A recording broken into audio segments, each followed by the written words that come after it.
ठीक है, तो ये अपना कौन सा पार्ट था ये? हड़प्पन हड़प्पन चल रहा था, हड़प्पन में थोड़ा सा बच गया था।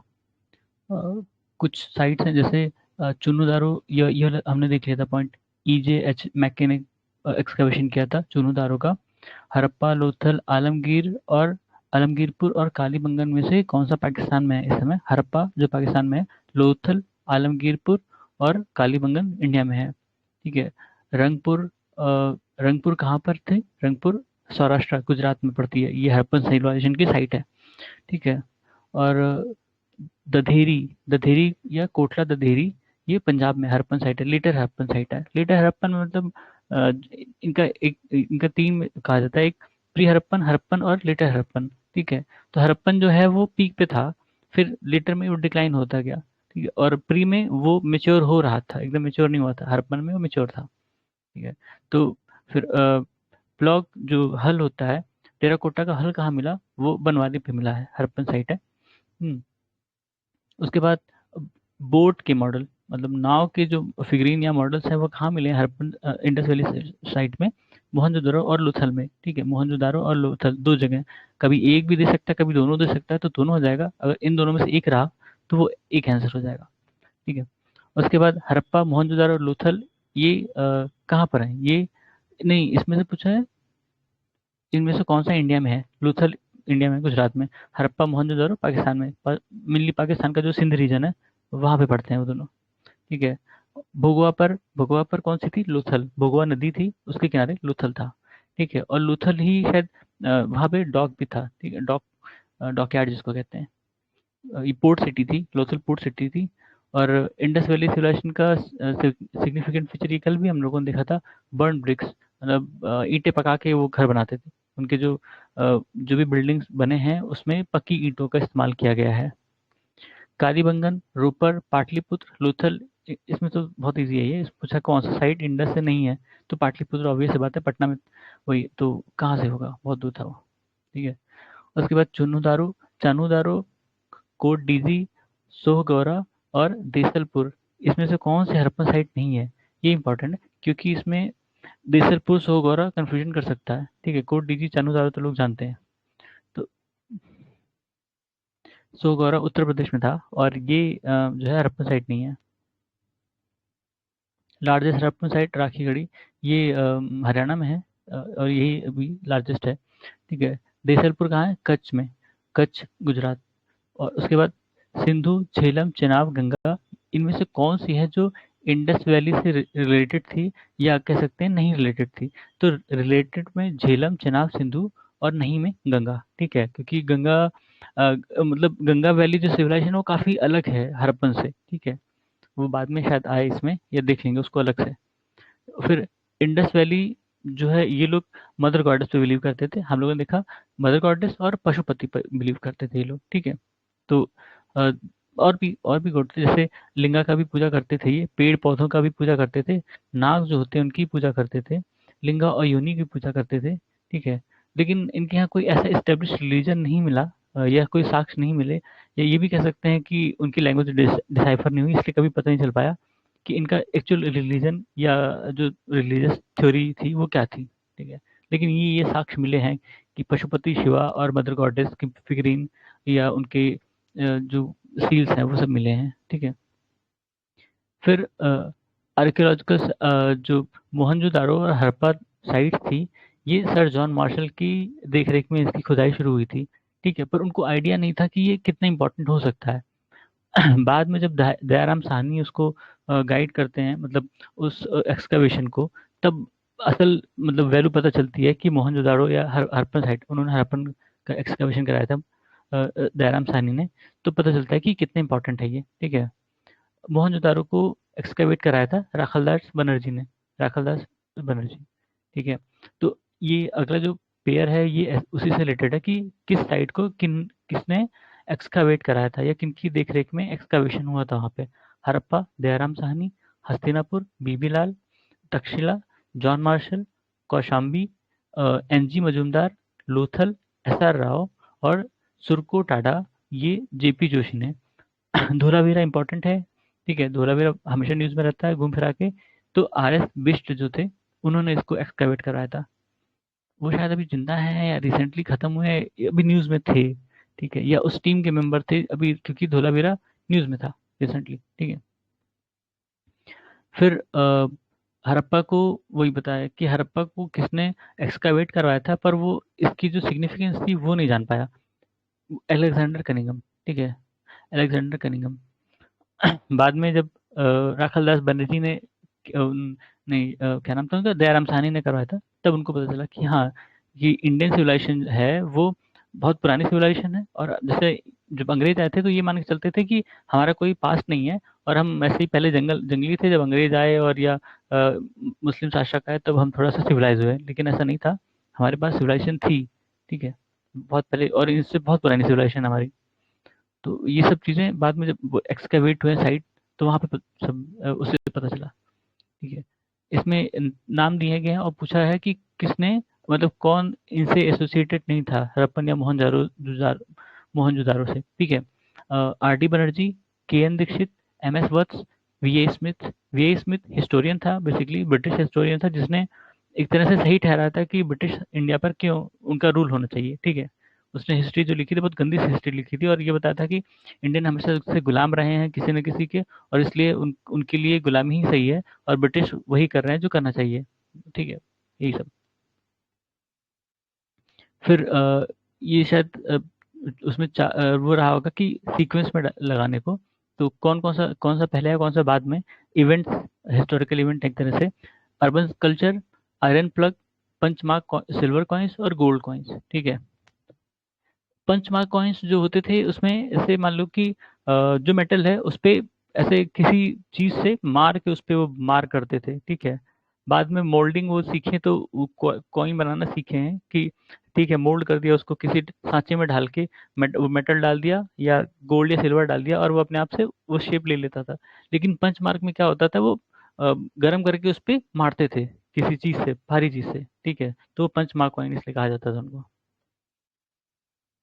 पहला मेटल जो ह्यूमंस ने यूज किया है वो कॉपर, इसीलिए हम कॉपर एज देखते हैं, ठीक है, चैल्कोलिथिक, ठीक, चैल्कोलिथिक। फिर आइवरी स्केल जो हड़प्पा में कहाँ मिली थी, लोथल में।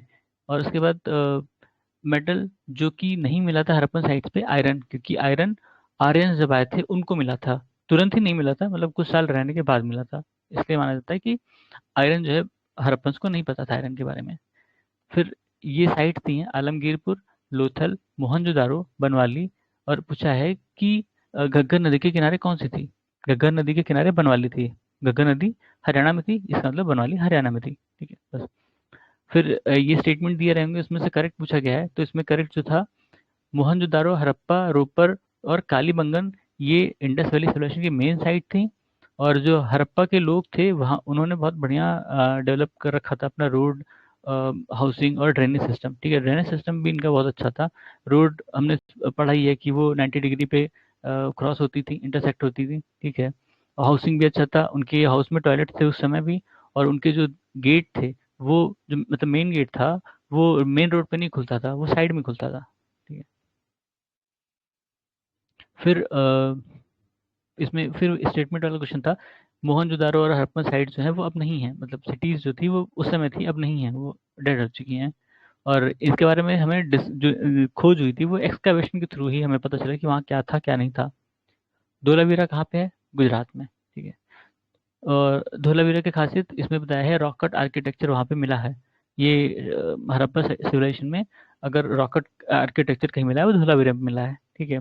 धोलावीरा अपने वाटर मैनेजमेंट के लिए भी जाना जाता है, कि वहाँ बहुत अच्छा सा वाटर मैनेजमेंट उन्हें देखने को मिला।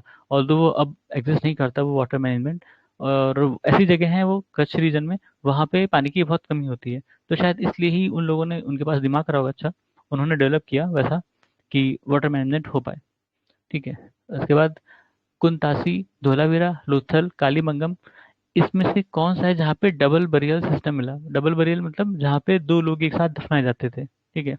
लोथल और कालीबंगन में, लोथल और कालीबंगन में डबल बरियल सिस्टम मिला। फिर सिनौली में ह्यूमन बरियल्स देखने को मिले हैं। सिनौली एक्चुअली हरप्पन साइट भी है, और हरप्पा से अलग भी वहाँ सिविलाइजेशन थी।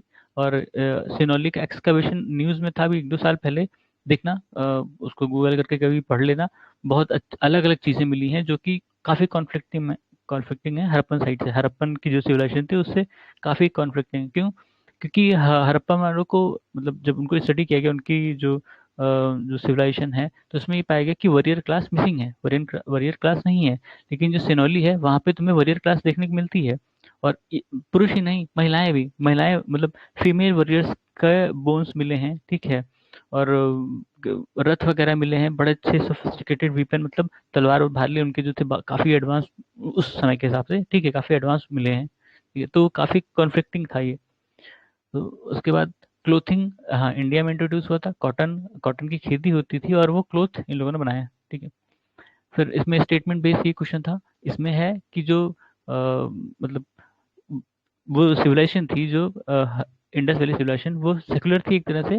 रिलीजियस एलिमेंट थे लेकिन वो सीन को डोमिनेट नहीं करते थे। जैसे हमने अभी जो भी पढ़ा, मदर गॉडेस या शिवाजी, तो वो थे लेकिन वो सीन को डोमिनेट नहीं करते थे। फिर यहाँ पे कॉटन का इस्तेमाल होता था टेक्सटाइल बनाने के लिए। उसके बाद इसमें और भी है कि यहाँ मेल और फीमेल दोनों डीटी थे। हमने देखा शिवा और मदर गॉडेस दोनों ही प्रेजेंट थे वहाँ पे। फिर है हरप्पा, चनुदारो, लूथल और मोहनजोदारो। इसमें से कहाँ पे जो बुल सील मिले हैं इंडस वैली सिविलाइजेशन में, कहाँ पे बुल सील मिले हैं? मोहनजोदारो में। उनमें दो बुल हैं, ठीक है। एक है नॉर्मल बुल जो होते हैं, और एक है हम बुल जिनके कुबड़ निकला होता है, ठीक है। तो कुबड़ वाला इनके लिए ज्यादा माना जाता था, रिवरेट था, ज्यादा पवित्र मानते थे उसको। तो इनके कई जो सील्स हैं उस पे कुबड़ वाला बुल भी देखने को मिला है, ठीक है, जिसके हम निकला रहता है पीछे।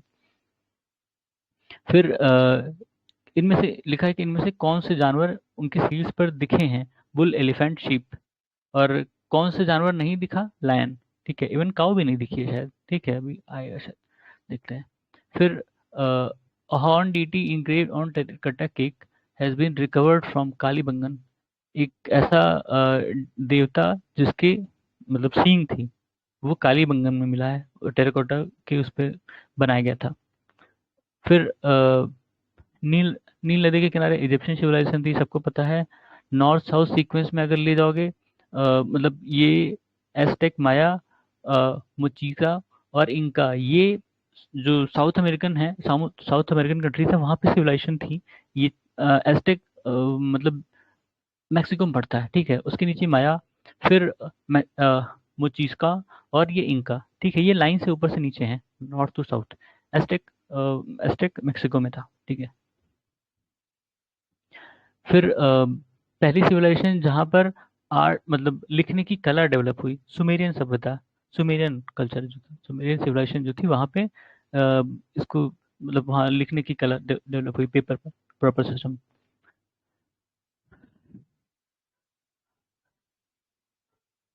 इसमें मतलब आईआईटी खड़गपुर का एक रिपोर्ट था, उसमें बताया गया कि लगातार 900 साल तक वहाँ बहुत कम बारिश हुई इंडस वैली सिविलाइजेशन में। इसलिए वो जो सभ्यता थी वो धीरे धीरे खत्म हुई है, ठीक है। वो मतलब इसके कारण ही, अब हो सकता है कि वही इनका कहना हो कि वहाँ मतलब जल पानी की कमी हो गई होगी, ऐसा कुछ, ठीक है। फिर आहार सिविलाइजेशन ये इसके लिए स्टेटमेंट दिए थे, तो सीधा इन्होंने आंसर ही लिख दिया। क्या क्या था? आहार जो है उनको कॉपर स्मेल्टिंग पता थी, और वो चावल जानते थे। मेटल वर्क में भी वो अच्छे थे, ठीक है। मेटल वर्क उनका एक इकोनॉमिक होता था, मीन्स ऑफ इकोनॉमी। और रेड ब्लैक कलर्ड पोर्ट्री का इस्तेमाल करते थे, जिसमें वाइट ज्योमेट्रिकल डिजाइन देखने को मिली है आहार सिविलाइजेशन में, ठीक है। उसके बाद आता है वैदिक एज। वैदिक एज, आर्यन का मतलब है सुपीरियर रेस। वैसे तो आर्यन का इस्तेमाल सुपीरियर रेस के लिए नहीं किया गया, लैंग्वेज के लिए किया गया है, ठीक है। अगर आर्य की बात करें, आर्य का संस्कृत मतलब होता है नोबल मैन, अनोबल मैन। तो सबसे पुराना वेद ऋग्वेद है, ठीक है। त्राई, त्राई का मतलब है त्रिवेदा, ठीक है। वर्णा किस में मिला है? ऋग्वेदा में मिला है।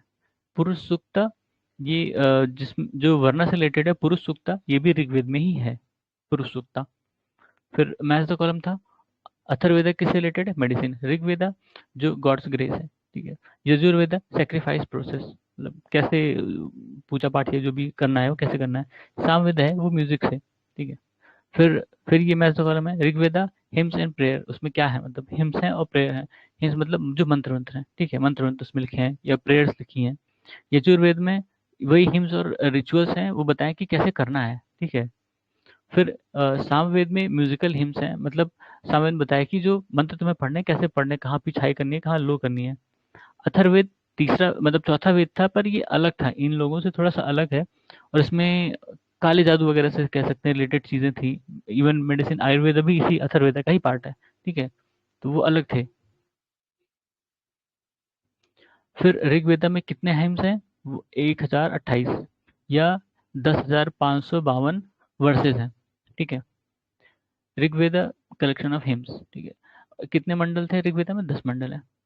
और इनको जो इनके जो ब्राह्मण हैं, जो ब्राह्मण इन वेदा को पढ़ते थे, उनके अलग अलग नाम हैं, ठीक है। जैसे ऋग्वेदा को कौन पढ़ता था? ऐत्रेय ब्राह्मण। सामवेदा को पंचविसा। यजुर्वेदा को शतपथ। और अथर्ववेदा को गोपथ, ठीक है। फिर वही ऊपर वाला एक क्वेश्चन है, ऋग्वेदा में कितने वर्सेस हैं? 10,552, ठीक है। फिर लिखा गया है वज्रसनई, मैत्रायणी, तैत्तिरीय, कथक। इनमें से कौन सी संहिता शुक्ल यजुर्वेद से रिलेटेड है, ठीक है। तो अ, वज्रशनई करके है, वज्रशनई, इसका नाम मैंने भी नहीं पढ़ा था, सिर्फ ये पीवाईक्यूज में ही आपको मिलेगा, बुक्स में तो शायद ही कहीं कहीं मिले, ठीक है। किसी ने बाद में कंपाइल की होगी बुक ये पीवाईक्यू देख के, तो उसने इंक्लूड कर दिया होगा। नॉर्मल बुक्स में टेक्स्ट में आपको नहीं मिलेगा ये सब नाम, ठीक है। ये जो वचनी और मैत्रेयनी और तैत्तिरीय है, ये सब मुश्किल है कहीं मिलना, ठीक है। फिर है कौन सा मंडल है जिसमें सोमा का जिक्र है, कह सकते हैं, जो सोमा उनका एक फेवरेट ड्रिंक होता था, उसका वर्णन किसमें है? उनका जो 9वां मंडल था ऋग्वेदा में, उसमें सोमा का जिक्र है, ठीक है। 9th मंडल Rigveda. Soma the god whom, Soma एक उनके भगवान भी थे, जिनके नाम के ऊपर वो ड्रिंक का नाम भी था। सोमा उनको कश्मीर में मिलता था, ठीक है, कश्मीर वैली में कहते थे वो। सोमा करके कोई चीज थी, उससे बनाते थे ड्रिंक और पीते थे। सोमा भगवान भी थे, दोनों चीज थे, ठीक है। फिर राइट एंड रिचुअल यजना से जो रिलेटेड है, वो किसमें मेंशन है? यजुर्वेद में। यजुर्वेद में, ठीक है। सबसे छोटा वेद जो है वो सामवेद है। फोनेटिक्स है, मतलब उसमें बताया गया कि कैसे आपको उसको सिंग करना है, कैसे गाना है उसको, ठीक है। फिर आयरन का जो अर्लीस्ट एविडेंस है, कहाँ पे सुनने को मिला है, कहाँ पे मिला है? अतरंजी खेड़ा, अतरंजी खेड़ा, ठीक है। फिर ये मैथ्स का कॉलम था, इसमें बताया गया कि क्या कहते थे उस समय, जो पुरानी लैंग्वेज थी उसमें से अभी जैसे मतलब राइस है, राइस को क्या कहते थे? व्रीहि, ठीक है। मूंग बीन, मूंग मूंग की जो फली होती है उसको क्या कहते थे? मुदगा। मिलेट को यावा। और शुगर केन को इक्षु, ठीक है, इक्षु। जो उपनिषद हैं उनकी थीम क्या है? फिलोसफी, ठीक है, फिलोसफी। फिर जो वैदिक लिटरेचर है, ऋग्वेदा, लेटर संहिता, ब्राह्मण्स और उपनिषद, इनमें से कौन सा है जो सेल्वेशन के बारे में बात करता है? उपनिषद, फिलोसफी वाले, ठीक है, वो सेल्वेशन के बारे में बात करते हैं। फिर जो नचिकेता और यम के बीच में डायलॉग है, वो किस में मेंशन है?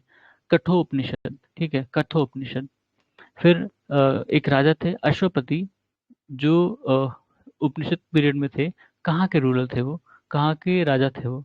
केकाया, केकाया। अब ये जगह मुझे भी नहीं पता कहाँ पे है, लेकिन है तो है। अब इसको देख लेंगे बाद में कहाँ पे है। फिर कौन सी नदी मेंशन है वैदिक लिटरेचर में सबसे पहले? सिंधु नदी, ठीक है, सिंधु नदी। और अक्षिनी किस नदी को कहा जाता था? चेनाब। चेनाब को अक्षिनी कहा जाता था, ठीक है। इसमें फिर नदियों का नाम है अक्षिनी, पुरुषनी, कुभा और क्रमु। विपाशा और सुतुर्दी, ठीक है। ये आर्यन का रिलेशन बताते हैं, मतलब अफगानिस्तान से। ये सारी चीजें, इसमें से कुछ नदियां अफगानिस्तान में हैं अब, ठीक है। लेकिन तब अफगानिस्तान नहीं था वैसे प्रॉपर, लेकिन हाँ, उसी जगह से वो नदियां हैं, कई नदियां इसमें से जो मेंशन है। तो कुभा का मतलब काबुल, जो काबुल नदी है, ठीक है। कुभा क्रमु, काबुल। और पुरुषनी, रावी, सदा नीरा, गंडक, चतुर्थी, सतलज, ठीक है। फिर महाभारत में महानदी को क्या कहते थे? चित्रपाला, चित्रपाला। फिर धर्म और रीता, ये सेंट्रल आइडिया थे जो एंशियंट वैदिक सिविलाइजेशन थी, ठीक है। इस कॉन्टेक्स्ट में दो स्टेटमेंट दिए गए हैं, अब इन्होंने करेक्ट ही बता दिया है, तो उसे देख लेते हैं सीधे सीधे। धर्म का मतलब था जो किसी की ड्यूटी है, मतलब किसी की इंट्रिंसिक ड्यूटी मानी जाती थी कि ये उसको करना ही करना है, ये उसका धर्म है, ठीक है। जैसे मान लीजिए आग होती है, आग का धर्म क्या है? जलाना, ठीक है। आग का धर्म जलाना होता है। वो आग कहीं भी लगेगी वो जलाएगा उसको, ठीक है। उसका धर्म है। तो ऐसे इंसान के कुछ धर्म, कुछ कर्म जिनको कुछ ड्यूटीज उनको असाइन है, ठीक है, तो उसको ही धर्म कहा जाता है। रीता का मतलब है fundamental moral law governing the functioning of universe and all it contained. मतलब रीता जो है यूनिवर्स रिलेटेड है, धर्म जो है इंसान की ड्यूटी से रिलेटेड है, ठीक है।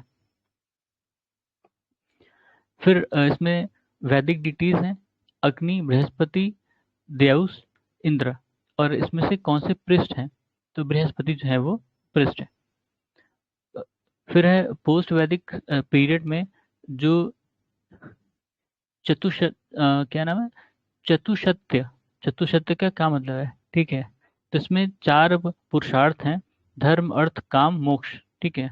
और चार आश्रम हैं, ब्रह्मचर्य, गृहस्थ और वानस्पत्र और संन्यास, ठीक है।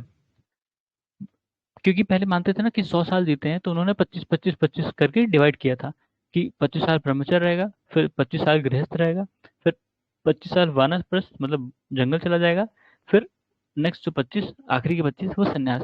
संन्यास में वो पत्नी भी छोड़ देते हैं, ठीक है। वानस्पत्र में वानप्रस्थ में वो पत्नी के साथ जाते थे जंगल, घर छोड़ देते थे, जंगल जाते थे पत्नी के साथ। लेकिन संन्यास में वो पत्नी भी छोड़ देते थे, ऐसा था। तो फिर निशक। निशक क्या था? वैदिक टाइम में नेक को कहते थे, एक ऑर्नामेंट जो पहना जाता था, मतलब गले पे, नेक। नेक। फिर है निशक। फिर गोल्ड ऑर्नामेंट था जो गले पे पहनते थे, ठीक है। निशक, निष्का, निष्का। अच्छा, निष्का मतलब गोल्ड होता था, तो वो कॉइन के लिए भी इस्तेमाल होता था, ठीक है। जैसे सोने को सोना कहते हैं, तो निष्का को पहले गले का जो ऑर्नामेंट था उसके लिए इस्तेमाल करते थे, बाद में जब सिक्के बने तो सिक्के के लिए भी वही नाम इस्तेमाल किया गया, निष्का, ठीक है। बोगस कोई ये एक साइट थी, ये 14वीं शताब्दी में एक इंस्क्रिप्शन मिला था बोगस कोई में। इस क्यों इंपॉर्टेंट है पूछ रहा है, इसमें जो वैदिक गॉड और गॉडेसेस हैं उनका मेंशन, उनका जिक्र मिला है इसमें, ठीक है। बोगस कोई इंस्क्रिप्शन में, बोगस कोई शायद इराक वराक में पड़ता है, अपने यहाँ नहीं है, इराक वराक में है, ठीक है। हाँ, ईरान में, मतलब ईरान, ईरान इराक के पास है। तो उससे ये भी पता चलता है कि जो आर्यन थे वो उधर से हो के आ रहे थे, क्योंकि उसमें मेंशन है उनका, आर्यन के जो देवी देवता हैं, तो इसलिए ये माना जाता है कि वो आर्यन जो है वो बाहर से आए हैं और ईरान से होते हुए आए हैं, ठीक है। फिर कुछ नाम दिए गए हैं, शंकराचार्य, एनी बेसेंट, अ, विवेकानंद, बाल गंगाधर तिलक। और इसमें से किसने लिखा था कि जो आर्यन का ओरिजिनल होमलैंड है वो कहाँ है? तो ये बाल गंगाधर तिलक ने लिखा था, ठीक है। फिर बाल गंगाधर तिलक के हिसाब से ना, जो आर्यन थे वो आर्कटिक से आए थे, उनका कहना क्या था, ठीक है। उनका कहना था कि जो आर्यन है वो आर्कटिक से आए हैं। फिर इसमें से कौन सा पृष्ठ है जो अ, राजा विदेगा माधवा से रिलेटेड है, सतपथ ब्राह्मण में जिसका जिक्र है? ऋषि गौतम रघुगाना, ठीक है। ऋषि गौतम रघुगाना का जो मेंशन है वो जो एक राजा थे, राजा विदेगा माधवा, उनसे रिलेटेड है। और ये शतपथ ब्राह्मण में है, मेंशन है, ठीक है। फिर पोस्ट वैदिक पीरियड में जो महाजनपद थे वहाँ पे आर्यन कल्चर का कहाँ एक्सिस दिखा है? कुरु और पंचाला में, कुरु और पंचाला जगह थी वहाँ पे ये दिखा है। फिर गोत्र किस में देखने को मिला है? ऋग्वेद में सबसे पहले मेंशन मिला है। और मतलब ऋग्वैदिक पीरियड में जो, मतलब पूछा गया है कि ऋग्वैदिक पीरियड में लोग किस में सबसे ज्यादा बिलीव करते थे? सैक्रिफाइस और रिचुअल्स में, ठीक है। यज्ञ, यज्ञ जो करते थे और जो रिचुअल्स होते हैं उससे रिलेटेड वो बहुत ऑब्सेस थे इससे, और वो बहुत ज्यादा करते थे। ऑल्दो अभी भी ये चीजें हैं पर उतना नहीं ऑब्सेशन है, तो ठीक है। फिर 10 राजाओं की एक लड़ाई हुई थी किस नदी के किनारे? पुरुषनी यानी रावी, रावी के किनारे, पुरुषनी नदी के किनारे। जो अर्ली वैदिक आर्यन थे वो किसकी पूजा करते थे? नेचर की और यजना की, नेचर की या यजना की। फिर नाम दिया गया है यदु, पुरु, अ, तुर्वासा, कीकट। इनमें से कौन सा है जो पंचजना जो थे उनसे रिलेटेड नहीं था? पंचजना से रिलेटेड कीकट नहीं था, बाकी सारे पंचजना में थे। फिर नदियों के नाम दिए हैं सिंधु, सरस्वती, वित्तासा, यमुना।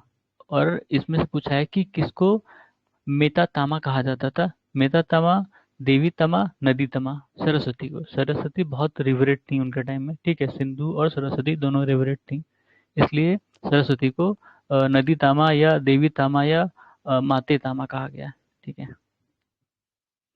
फिर पंचजना जो ऋग्वेद है उसमें कौन कौन थे?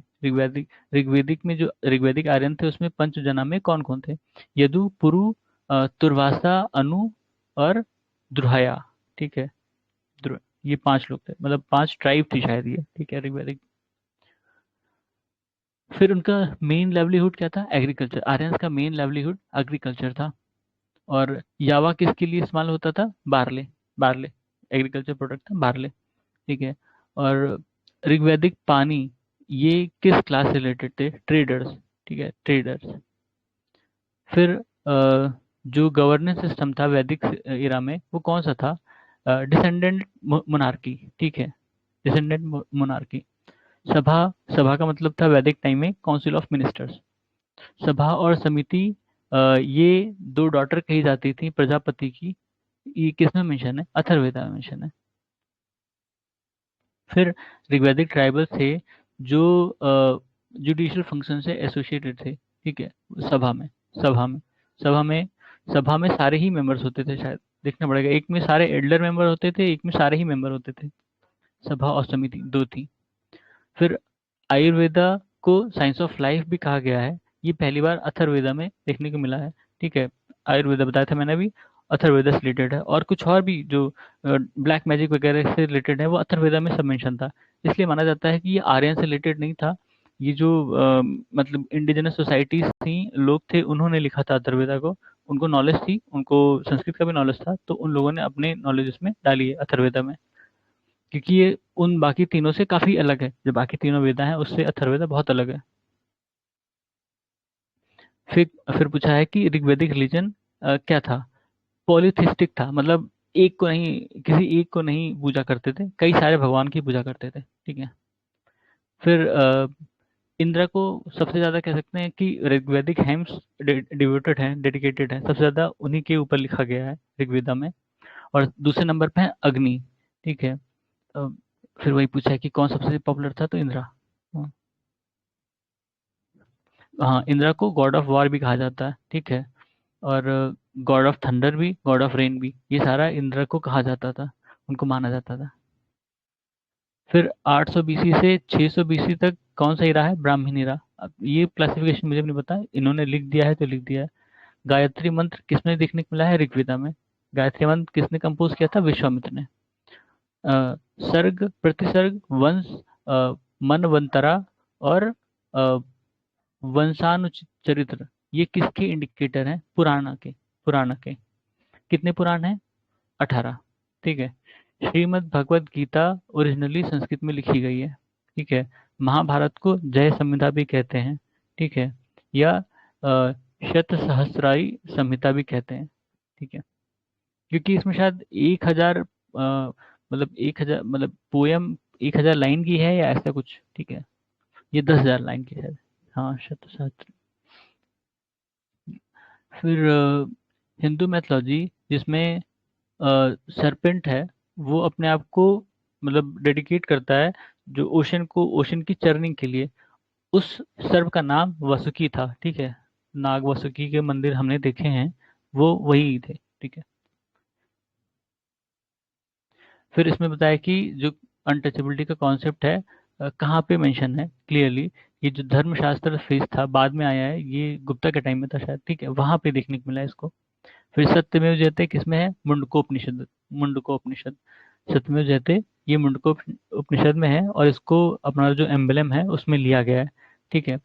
तमसो माँ ज्योतिर्गमया, ये कहाँ मेंशन है? तो बृहदरंका उपनिषद में, बृहदरंका उपनिषद। और हॉर्स का मतलब उपनिषद, अच्छा वो उपनिषद जिसका लिटरल मीनिंग व्हाइट हॉर्स है, श्वेतस्वार है, श्वेतरा। ठीक है, उपनिषद है कोई। श्वेत का मतलब भी सफेद होता है, व्हाइट हॉर्स, और श्वेत श्वेतारा। ठीक है, तो श्वेत सतारो शायद है, हिंदी में श्वेत सतारो कहते हैं, इसमें श्वेत सतारा लिखा है। ठीक है, तो वो हॉर्स व्हाइट हॉर्स से रिलेटेड है, मतलब रिलेटेड नहीं, उसका मतलब व्हाइट हॉर्स है। ठीक है। फिर फंडामेंटल या बेसिक, जो बेसिक स्क्रिप्ट है ऋग्वेदा का, वो क्या है? ब्राह्मी में लिखा गया है, ब्राह्मी में। स्क्रिप्ट अभी दो पढ़ेंगे, ब्राह्मी खरोष्टी। ठीक है, तो ये ब्राह्मी में लिखा गया। फिर उसके बाद वैदिक रिचुअल होता, ये किसमें किससे एसोसिएटेड है? ऋग्वेदा से। ठीक है। फिर जो अवेस्ता और ऋग्वेदा है, तो अवेस्ता किससे रिलेटेड था? ईरान से। जेंड अवेस्ता आपने सुना होगा, जेंडा अवेस्ता या जेंड अवेस्ता, वो ईरान की ही, ईरान में जो बुक लिखी गई थी उसमें, मतलब एक तरह से हिस्टोरिकल कंपाइलेशन उनका उस समय का, जब ऋग्वेदिक अपने यहाँ था। ठीक है, तो उसमें मेंशन है काफी चीजों का, जेंड अवेस्ता या अवेस्ता कहोगे तो वो मिल जाएगा। फिर वैदिक पीरियड में अघन्या, अघन्या का मतलब काऊ। ठीक है, काऊ। मैच द कॉलम दिया है, इंडस वैली सिविलाइजेशन अरबंदी। हम्म। लेटर वैदिक सिविलाइजेशन एग्रेरियन थी, और ऋग वैदिक सोसाइटी पेस्टोरल थी, और मेडिवल एरा जो था लैंडलॉर्डशिप, जमींदारी वाली थी। ठीक है। फिर जो अर्ली ऋग्वैदिक पीरियड था उसमें मतलब सबसे ज्यादा वैल्यूएबल प्रॉपर्टी क्या थी? काऊ थी। मतलब ऐसा माना जाता है कि उस समय गाय के लिए मार हो जाती थी, मतलब लड़ाइयाँ हो जाती थी गांव गांव के बीच में, या शहर शहर के बीच में, जो भी था उनका, क्योंकि गाय सबसे इंपॉर्टेंट थी उनके लिए। पेस्टोरल सोसाइटी थी, ठीक है, इसलिए भी शायद। फिर कितने संस्कार हैं? 16 संस्कार हैं इनमें जो मेंशन है, संस्कार। फिर टर्म दिए गए हैं, कुला, वंशा, कोशा, गोत्रा। इनमें से कौन सा है जो बाकी तीन से रिलेटेड नहीं है? कोसा। ठीक है, कोसा। फिर रित मतलब नेचुरल लॉ। और जो टीचर वेद वेदांगा पढ़ाता है उसको क्या कहते हैं? लेवलीहुड के लिए पढ़ाता है उसको उपाध्याय कहते हैं। ठीक है, तो इसको हम यहीं फिर रुकते हैं। धन्यवाद।